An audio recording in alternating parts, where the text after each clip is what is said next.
सुबह हो गया है और अनुज अभी तक सो रहा है। कब जाकर जंगल से चिड़िया पकड़ कर लाएगा।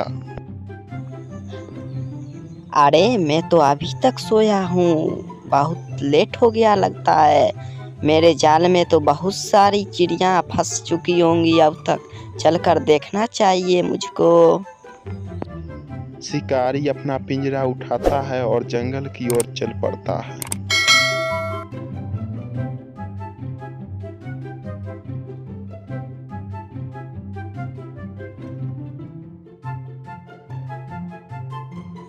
अरे बाबा रे बाबा, इतनी सारी चिड़िया फंसी है। आज तो बाजार में बहुत सारी कमाई होगी मेरी। शिकारी रोज इसी प्रकार पक्षियों को पकड़ता और उन्हें बाजार में बेच दिया करता। इसी प्रकार वह अपना गुजारा करता था। एक दिन की बात है, शिकारी जंगल में गया तो देखता है, हाय हाय, आज तो मेरे जाल में एक भी चिड़िया नहीं फंसी है। अब मैं क्या करूँगा? पैसे कहाँ से लाऊंगा और खाना कहाँ से खाऊंगा? आज तो मेरा दिन ही खराब हो गया है। अब मैं क्या करूँ? कुछ देर सोचने के बाद शिकारी ने फैसला किया, मैं ऐसा करता हूँ, किसी दूसरी जगह पर चलकर जाल को फिर से बिछा देता हूँ। हो सकता है इस बार कुछ पक्षी हाथ आ जाएं। इतना सोचकर शिकारी जाल उठाकर दूसरे स्थान पर चला जाता है।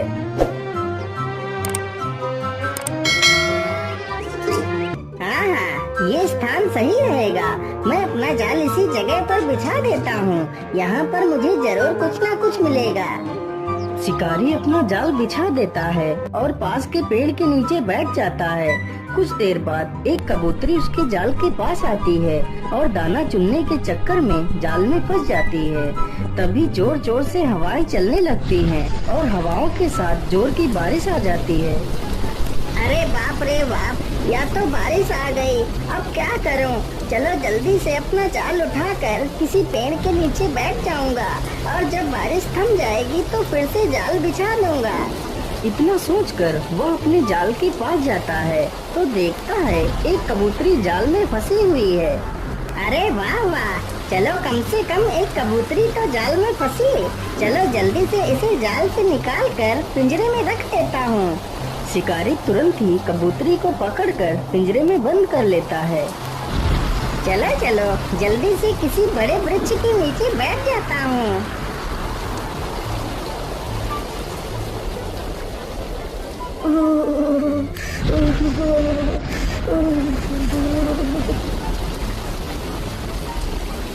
बारिश के साथ चल रही तेज हवाओं की वजह से शिकारी थर-थर कांपने लगता है। जिस पेड़ के नीचे शिकारी बैठा था उसी पेड़ पर उस कबूतरी का घोंसला था। जिस कबूतरी को शिकारी ने पकड़ रखा था उस कबूतरी का पति बेचारा अपनी पत्नी की राह देख रहा था। आज तो काफी समय हो गया है, लेकिन अभी मेरी पत्नी वापस लौट कर नहीं आई है। आज तो मौसम भी कितना खराब है, अब तक तो उसे आ जाना चाहिए था। हे ईश्वर, मेरी पत्नी की रक्षा करना। हे इस जगह स्थान के मालिक, मैं बहुत मुसीबत में हूँ, मेरी सहायता करो। मैं तुम्हारी शरण में आया हूँ, मेरी मदद करो। इतना सुनते ही कबूतर नीचे देखता है। अरे ये कौन है? या तो ठंड के मारे कांप रहा है, लेकिन इसने पिंजरे में किसे बंद किया हुआ है? या तो मेरी पत्नी है।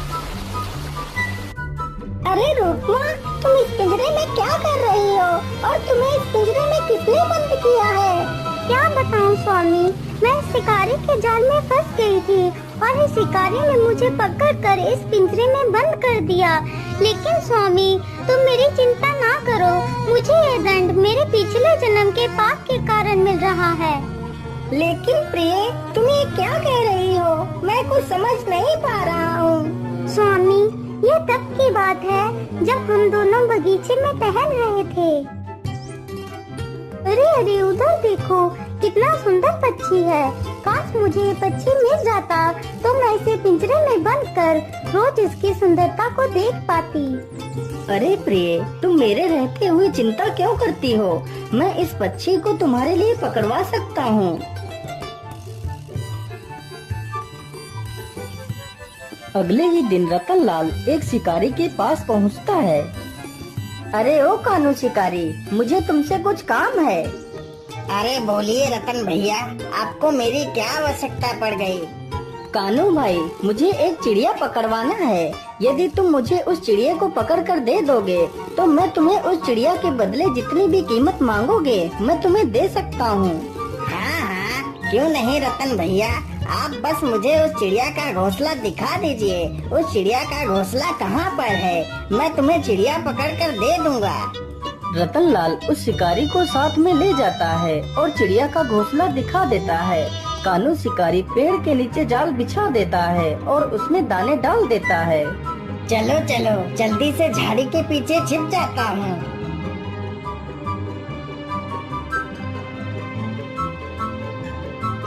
अरे ये क्या, आज तो पेड़ के नीचे इतने सारे दाने बिखरे पड़े हैं, लेकिन और तो कभी नहीं यहाँ पर दाने पड़े थे। आज कैसे मिल गए? मुझे इन दानों को नहीं खाना चाहिए। हो सकता है ये दाने मुझे फंसाने के लिए यहाँ पर रखे गए हो।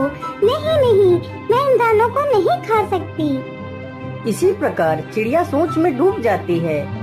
इतनी देर हो गई, अभी तक मेरे स्वामी नहीं आए हैं। मुझसे तो भूख भी बर्दाश्त नहीं हो रही है और मैं अपने अंडों को अकेले छोड़कर भी तो नहीं जा सकती। मैं ऐसा करती हूँ, इन दानों को ही चुग लेती हूँ। वैसे भी आसपास तो कोई भी नहीं है। इतना सोचकर चिड़िया पेड़ के नीचे उतर पड़ती है। जैसे ही चिड़िया दाना खाने के लिए आगे बढ़ती है, वह जाल में फंस जाती है। अरे वाह वाह, चिड़िया तो जाल में फंस गई। चलो जल्दी से इस चिड़िया को पकड़ लेता हूँ। शिकारी तुरंत ही चिड़िया को पकड़कर अपने पिंजरे में बंद कर लेता है। शिकारी भैया, कृपा कर मुझे छोड़ दीजिए।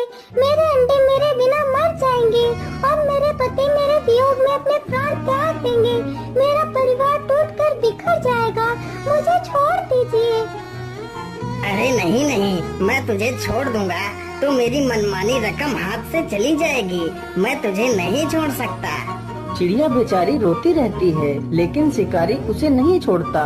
शिकारी अपनी मुंह मांगी रकम रतनलाल से ले लेता है और वहाँ से चला जाता है।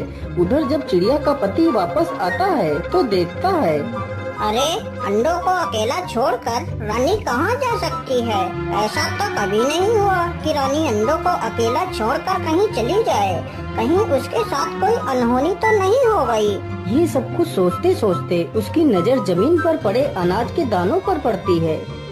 अरे ये क्या, यहाँ पर तो किसी ने अनाज के दाने बिखेर रखे हैं। इसका मतलब मेरी रानी को कोई शिकारी दाने का लालच देकर पकड़ ले गया है। हे भगवान, अब मैं क्या करूँगा? अपनी रानी के बिना मैं कैसे रहूँगा? प्रभु, मुझे मेरी रानी लौटा दीजिए, नहीं तो मैं भी अपने प्राण त्याग दूंगा। इतना कहकर वह अपना सिर पेड़ पर पटकने लगता है और सिर पटक पटक कर वहीं पर अपने प्राण त्याग देता है। उधर चिड़िया रतनलाल और उसकी पत्नी से अपनी आजादी की भीख मांग रही थी। हे दयालु इंसान, कृपा कर मुझे छोड़ दीजिए। मेरे अंडों को मेरे ना रहने पर कोई भी नुकसान पहुंचा सकता है। मेरे पति मेरे वियोग में अपने प्राण त्याग देंगे। मुझ पर दया कीजिए, मुझे छोड़ दीजिए। चिड़िया की ये सारी बातें सुनकर दोनों को दया आ जाती है। फिर वह दोनों चिड़िया को आजाद कर देते हैं, लेकिन जब तक चिड़िया अपने घोंसले में पहुंचती, तब तक बहुत देर हो चुकी थी। हे भगवान, ये क्या अनर्थ हो गया?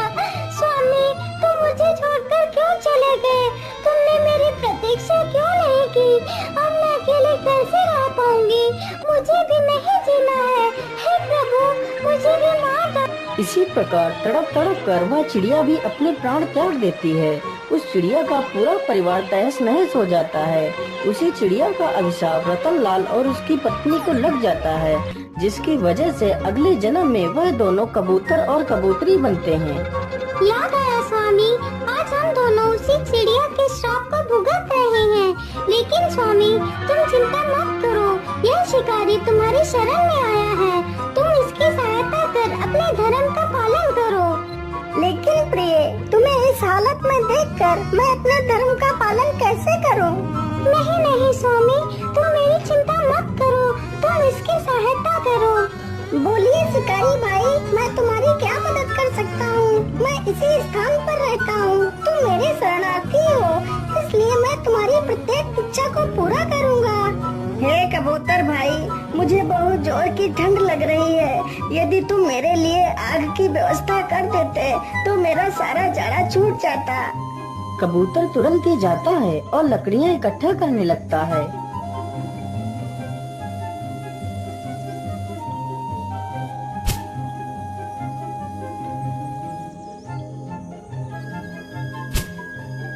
कुछ देर बाद कबूतर काफी सारी लकड़ियाँ इकट्ठा कर देता है और उड़कर आग लेने के लिए चला जाता है।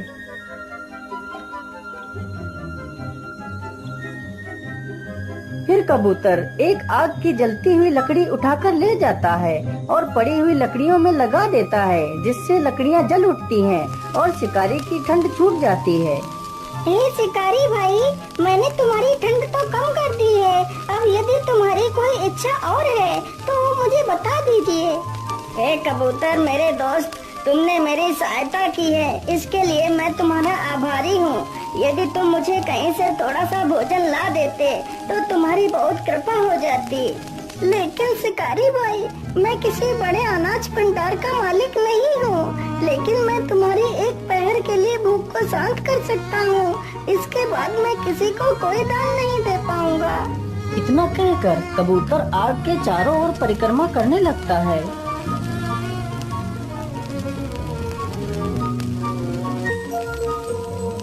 परिक्रमा करने के बाद कबूतर आग में कूद पड़ता है, जिससे वह शिकारी कबूतर के मांस को खाकर अपनी भूख को शांत कर सके। ये सब कुछ देखकर शिकारी की आंखें फटी की फटी रह जाती हैं। वह यह दृश्य देखकर बहुत दुखी हो जाता है। अरे राम राम राम, ये क्या किया तुमने मेरे दोस्त? तुमने मेरी भूख शांत करने के लिए अपनी ही जान दे दी।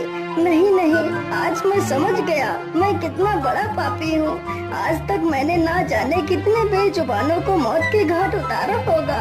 नहीं नहीं मेरे मित्र, मैं तुम्हारे मांस को नहीं खा सकता। आज से मैं किसी जीव को नहीं पकड़ूंगा। इतना कहते कहते शिकारी भाव विभोर होकर रोने लगता है। जाओ जाओ कबूतरी बहन, मैं तुम्हें आजाद करता हूँ। आज के बाद मैं किसी जीव को नहीं पकड़ूंगा। हो सके तो मुझे माफ कर देना। हे शिकारी, जब मेरा पति ही जीवित नहीं रहा तो मैं जीवित रहकर क्या करूँगी? इतना कहकर वह कबूतरी भी उसी आग में कूद पड़ती है और अपने प्राण त्याग देती है। यह सारा दृश्य देखकर शिकारी दुख के सागर में डूब जाता है और वहीं पर तड़पने लगता है। अपना जाल और पिंजरा उसी आग में फेंक देता है और खुद भी उसी आग